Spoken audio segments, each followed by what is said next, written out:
میں آج دینا خان جو کہ ڈاکٹر قدیر خان صاحب کی بیٹی ہیں ان سے افسوس کے لیے آیا تھا. ایک بڑا آدمی، قومی ہیرو جو اس دنیا سے رخصت ہو گیا، اور تعلیمی ادارے اور سرسبز اور درخت، یہ ان کی ہریالی ڈاکٹر قدیر خان صاحب کی بڑی کامیابی تھی، اور شاید ان سے میرا بہت تعلق تھا. اسی لیے میں راول پنڈی میں 60 تعلیمی ادارے، 3 ویمن یونیورسٹیاں، اور اب نالا لئی اور رنگ روڈ بھی منظور ہو گئے ہیں.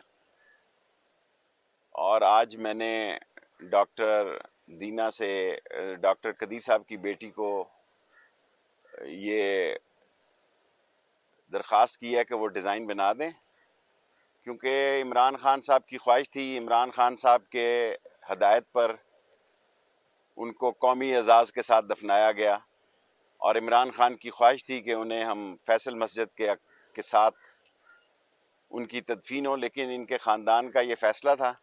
اور جب یہ نقشہ دیں گے CDA فوری طور پر H8 قبرستان میں ان کا مقبرہ جو ہے اس کو فوری طور پر ہم اس کو تکمیل کریں گے.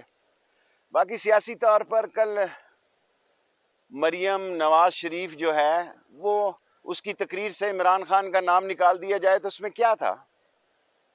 وہ عمران خان کی الٹی گردان پڑ رہی تھی اور کہہ رہی تھی کہ نواز شریف خون کے آنسو رو رہا ہے. بھائی میں صبح سوار والے دن منسٹری کھلتی ہے تو اجازت دیتا ہوں، وہ مگر مچھ کے آنسو رو رہے ہیں.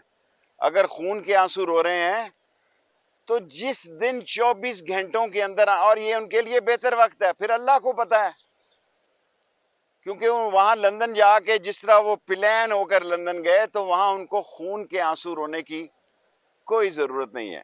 اور جس طرح انہوں نے کل دھوبی گھاٹ میں فوج کو ڈسکس کیا، میں سیاسی ورکر ہونے کی حیثیت سے کہتا ہوں، جب آپ فوج کو اس طرح چوکوں اور چوراہوں میں اور دھوبی گھاٹ اور موچی دروازے میں ڈسکس کریں گے تو پھر یاد رکھنا سیاست میں بھی آپ کے ساتھ دھوبی گھاٹ والا سلوک ہوگا.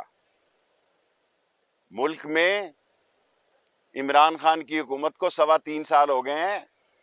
آپ اب کوئی سیاسی اکھاڑ پچھاڑ کر کے جوڑو کرا